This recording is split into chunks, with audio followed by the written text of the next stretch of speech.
Olá, meu irmão, minha irmã, como vocês vão? Tudo bem?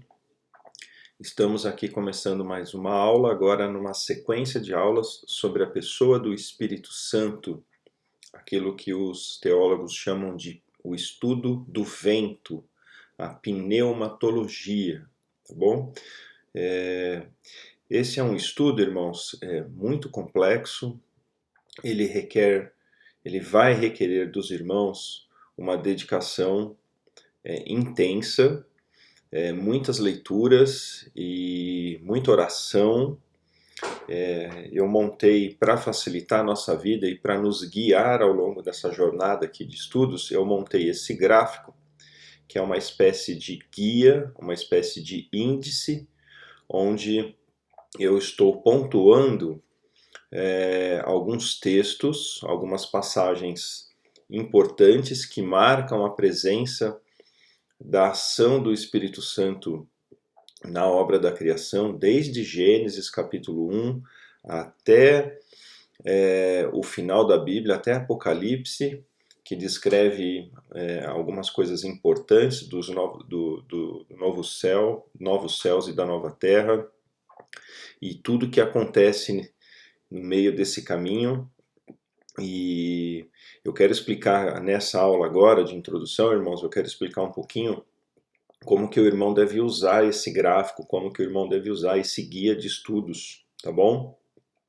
Essa vai ser uma parte da matéria, irmãos, que se o irmão não se dedicar à leitura bíblica, à oração e à meditação nos textos bíblicos, o irmão não vai ter muito proveito, tá bom? Eu não tenho como cobrir aqui em aulas, ainda mais com o período de tempo que a gente tem, de 3 semanas para cobrir esse estudo, eu não tenho como abordar tudo que a Bíblia fala sobre o Espírito Santo, nem explicar com muitos detalhes todas as passagens. Por isso eu montei esse gráfico para servir de referência para vocês, para que vocês, olhando para o gráfico, olhando para os principais textos, tendo uma linha na história da ação do Espírito Santo, meditando, os irmãos possam ir assimilando com o tempo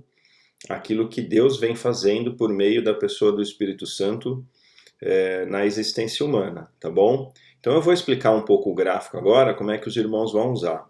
Repara que eu coloquei aqui, irmãos, uma linha, que seria uma linha do tempo, e eu dividi em 2 grandes blocos, tá bom? Onde você tem essas imagens, essas fotos aqui, formando uma espécie de filme da história, onde a gente vai destacar a ação do Espírito Santo. Então a gente começa no Antigo Testamento, e eu coloquei um título aqui, a atuação do Espírito Santo no Antigo Testamento e sua obra progressiva, tá bom? E passando a partir do nascimento, da concepção da pessoa de Jesus Cristo como homem, né, do menino Jesus, a virada para o Novo Testamento, e eu marquei essa linha, mesma linha do tempo aqui, mas no Novo Testamento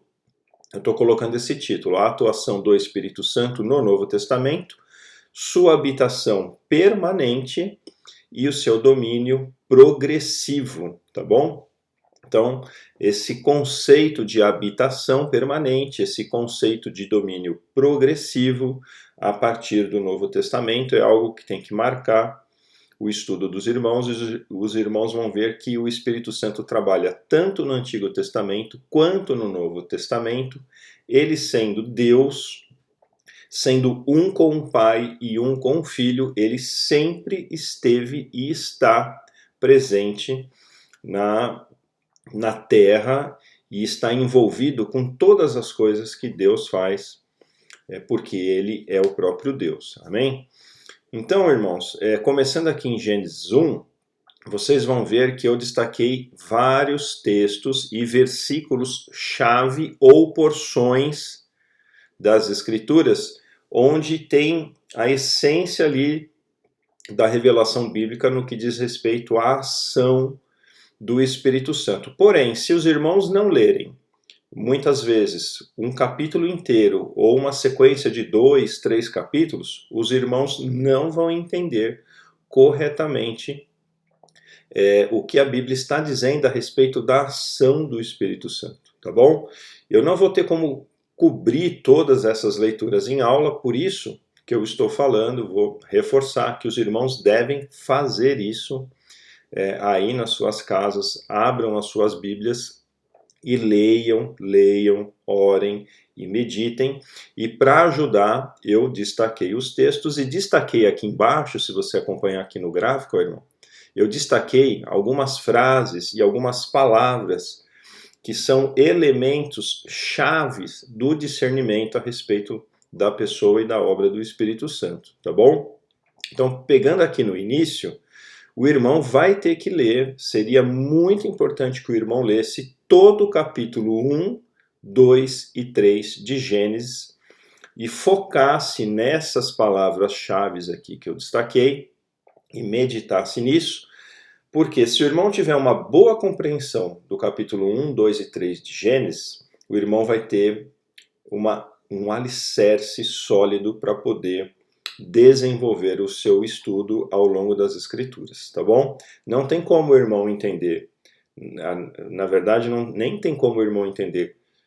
a Bíblia inteira se o irmão não tiver uma sólida compreensão do capítulo 1, 2 e 3 de Gênesis, tá bom? E nós vamos correr aqui na linha da história, saindo desse contexto da criação e da queda,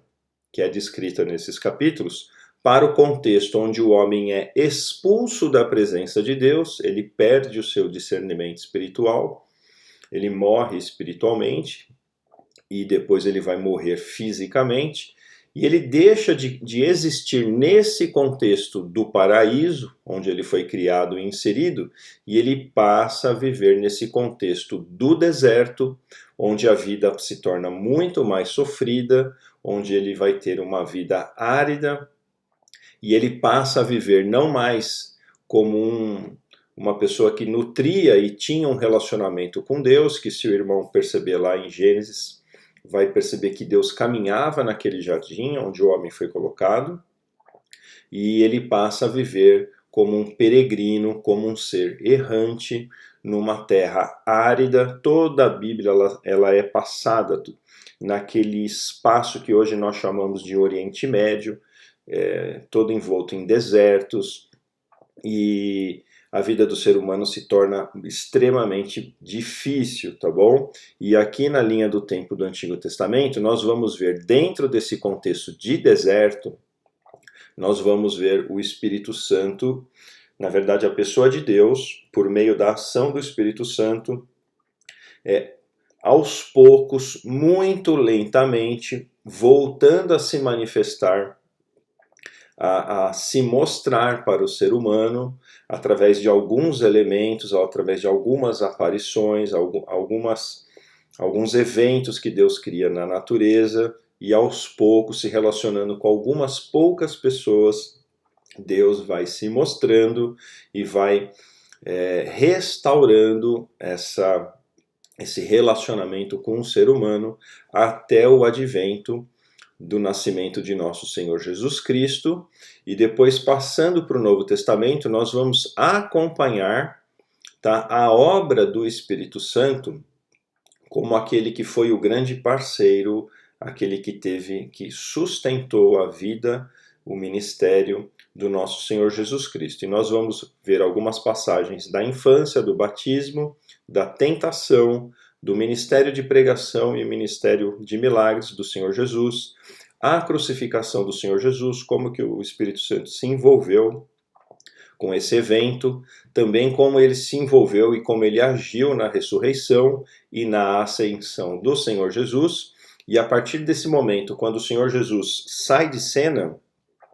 né, no sentido da presença física do Filho do Homem, e como que o Espírito Santo é derramado sobre a igreja e como que essa igreja se expande pelo mundo, e o que o Espírito Santo faz na vida das pessoas que estão sendo incorporadas nesse corpo do povo de Deus, que é a igreja, e vários textos que vão mostrando a obra densa e diversificada do Espírito Santo nessa obra da formação da igreja, da santificação da igreja e da regeneração e edificação da igreja até nos conduzir para os tempos eternos. Essa parte que envolve a igreja, ela começa aqui no gráfico, ó, irmãos, onde o Espírito Santo é derramado, e nós temos isso no livro de Atos, capítulo 2, naquele dia que nós chamamos de Pentecostes, e a partir daí nós vamos estudar esses gráficos aqui que estão em rosa,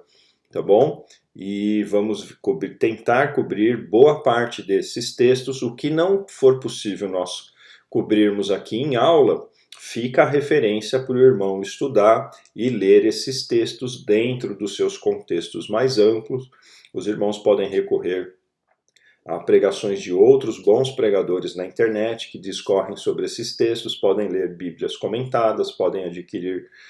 livros de comentário bíblico um pouco mais densos, e aos poucos os irmãos vão construindo um conhecimento e um discernimento melhor a respeito da pessoa do Espírito Santo. Amém? Então, irmãos, essa é a nossa proposta. Eu espero cobrir esse conteúdo de aula com perto de 20 aulas e em 3 semanas, tá bom? Então fica aqui a orientação. No próximo bloco eu vou começar a discorrer do contexto histórico da criação e da queda e a consequência da queda, como que o Espírito Santo vai agir ao longo do Antigo e do Novo Testamento, pegando alguns elementos de base para o nosso melhor discernimento da ação dele, tá bom? Eu te vejo na próxima aula, até daqui a pouco.